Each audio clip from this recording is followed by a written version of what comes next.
Olá, pessoal, sejam todos bem-vindos. Vamos falar de inclusão, uma educação para todos. Mas antes, se inscreve aqui no canal, compartilha esse vídeo, porque hoje nós vamos refletir um pouquinho sobre o papel do professor, o papel da escola e também o papel da família nesse processo de inclusão. Então, eu queria que vocês começassem pensando um pouquinho sobre como era a sua escola? Pensem aí, daqui a pouquinho vocês me respondam. Quando nós estudávamos, né? Quando nós, professores, estudávamos, pais, e quando nós tínhamos ali alguma criança com necessidades especiais, como ela era tratada dentro da escola e como é que ela era vista perante os colegas, perante os amigos. Então, a gente precisa refletir um pouquinho sobre todos esses aspectos. Eu sou Renata Aguilar, sou mestre em psicologia, faço doutorado em neurociência e educação, neuropsicopedagoga. Hoje eu atuo em consultórios, em escolas, sou professora, pedagoga, formada em educação física e especialista em matemática e alfabetização. Então, eu começo conversando um pouquinho com vocês sobre essa imagem que vocês veem. Quando a gente olha essa imagem, essa criança muito feliz, e você vai acolher, isso é do instinto, né? Do nosso instinto, do cérebro humano.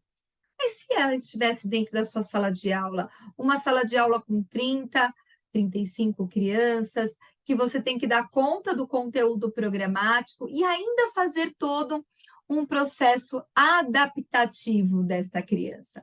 Então, o que é, na verdade, uma escola inclusiva, uma inclusão escolar, que é esse o nosso papel?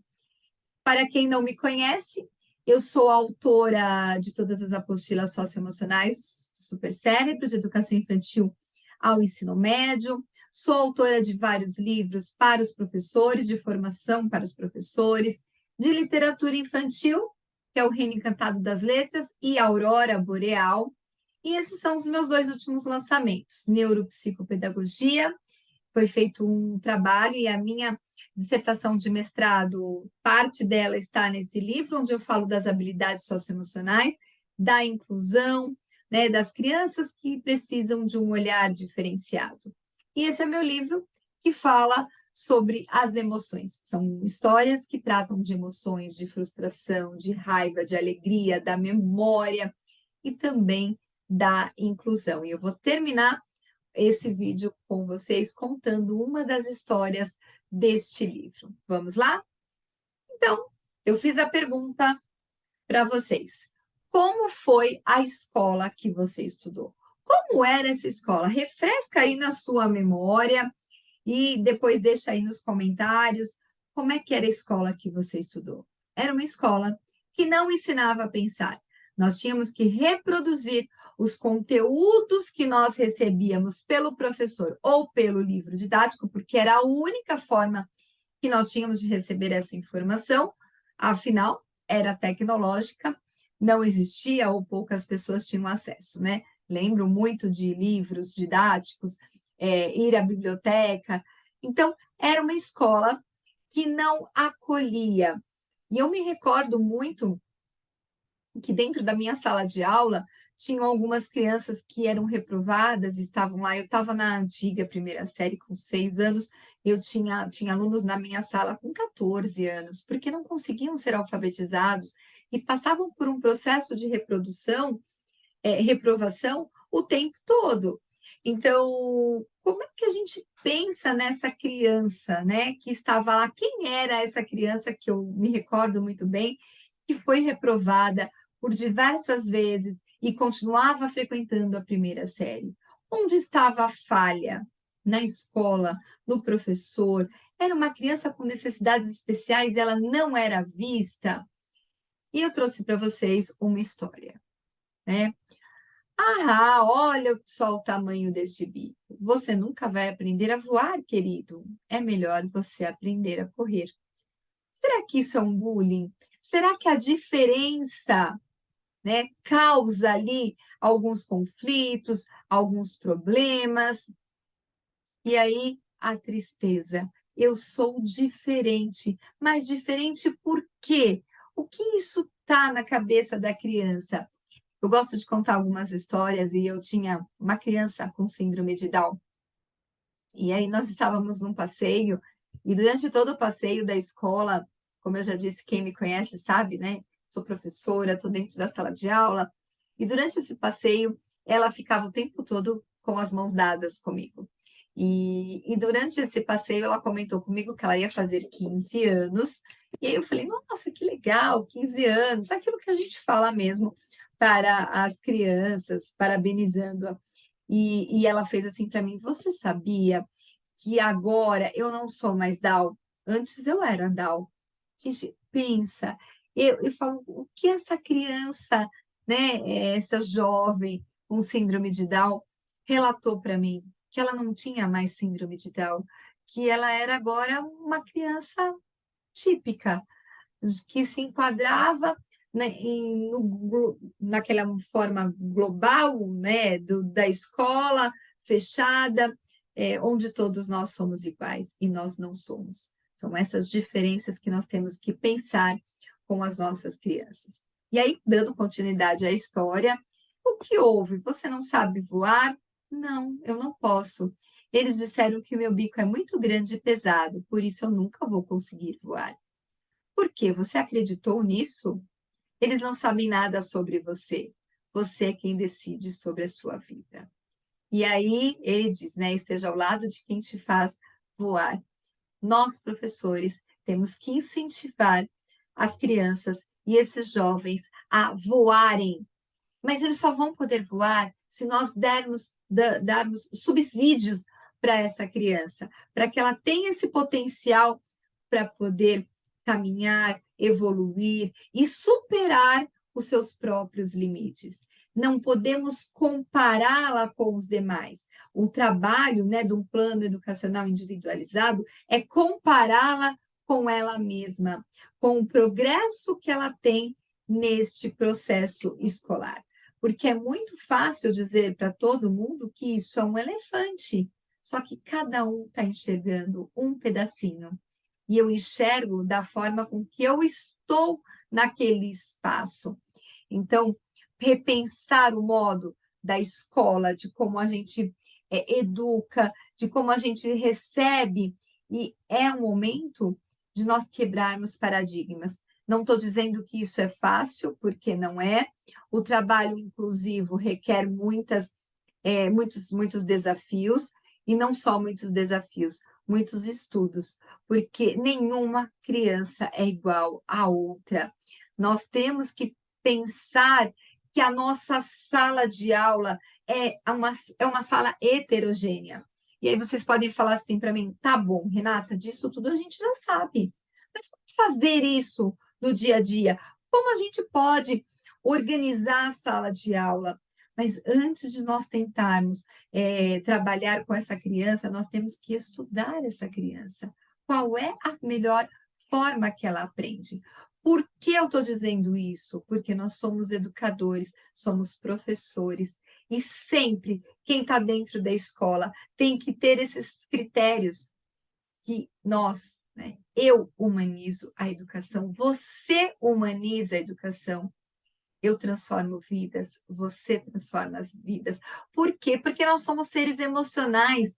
Acolher essa criança com todas as suas necessidades é o primeiro passo. Porque quando nós falamos e eu sempre falo que a palavra inclusão, para mim, me incomoda um pouco, porque as diferenças estão em todos os lugares. Então, nós tínhamos que. Essa inclusão tinha que ser algo muito natural, e não é. Seja na sala de aula, seja na fila do supermercado, seja num parque de diversões, ao se deparar, né, com alguém diferente do que nós estamos acostumados a olhar, muitas vezes pode passar aí desapercebido e falar assim, tá bom, o que essa criança tem? Mas não compete a mim. Não, gente. Hoje nós estamos vendo um número crescente dessas crianças, desses jovens dentro da escola. é só ver a quantidade, o aumento, né, de TEAs, do transtorno do espectro autista. Então, nós tivemos um aumento muito significativo. E que se você, professor, pensa que isso não vai estar dentro da sua sala de aula, ela é do engano. Ela está ali, aos nossos olhos. O problema é aquele que vê e não quer enxergar. Então, é esse o processo que nós temos que rever. E eu gosto demais dessa frase da Alice no País das Maravilhas, porque você pode me dizer, por favor, que caminho devo seguir para sair daqui? Isso depende muito de para onde queres ir, respondeu o gato. Preocupa-me pouco aonde ir, disse Alice. Neste caso, pouco importa o caminho que sigas, replicou o gato. Nós só podemos percorrer um caminho da inclusão se nós conhecermos a inclusão, mas a inclusão como ela realmente deve ser, não apenas na teoria. Precisamos estudar a teoria para nos fundamentarmos para poder chegarmos à prática. E eu vou falar com muita propriedade. Quantas crianças que passam pelas minhas mãos, seja na escola e passam pelas mãos de vocês também, ou seja no consultório, que nos causa um grande ponto de interrogação. Porque você tem um alinhamento tênue entre um transtorno de espectro autista e um TDAH. É uma linha muito tênue. E muitas vezes nós colocamos que a escola só pode fazer algo mediante um laudo. Não, não temos que esperar um laudo, principalmente professores, que nós podemos fazer algo por aquela criança. Todo o processo de laudo demora muito. Demora para a família ir buscar ajuda, porque até ela receber essa informação, ela processar essa informação, tem muitas famílias que passam pelo processo de negação, dizendo: ai, meu filho não tem nada, né? Ou o pai também era assim, a mãe também era desse jeito, então passa-se por um processo. Então, quando essa família busca uma avaliação médica, uma avaliação neuropediatra, ou até uma avaliação psicopedagógica, isso levou-se um tempo. E até passar pelo processo de avaliação, mais um tempo precioso que nós estamos deixando de fazer com a nossa criança. E é esse tempo que eu quero falar com vocês, porque o tempo da criança é um tempo diferente desse tempo histórico. Antigamente, nada se olhava para a infância, não tinha nada, né? As roupas das crianças não eram uma roupa para a infância, eram adultos em miniatura. Ninguém se preocupava em ter uma alimentação diferente para a criança, era tudo muito próximo do adulto. Então, nós temos hoje leis e a LDB, o Referencial Curricular Nacional de Educação Infantil, a BNCC, trazendo um olhar para esta infância, mas esta infância com um lado de uma necessidade para a diversidade dessa criança, porque o nosso cérebro, ele é cultural. Quando eu digo que o cérebro é cultural, e eu sempre vou um pouquinho para a neurociência, por que o nosso cérebro é cultural? Porque parte dele é genética, mas parte ele é moldado pelo ambiente em que nós estamos. Então, as informações que eu recebo do meio ambiente vai me transformar em quem eu sou hoje. A Renata, a Joana, a Maria, o João, o Pedro. Porque esse meio ambiente vai dar estímulos cognitivos, estímulos motores, estímulos sensoriais e estímulos afetivos para que essa criança e para que esse cérebro se desenvolva.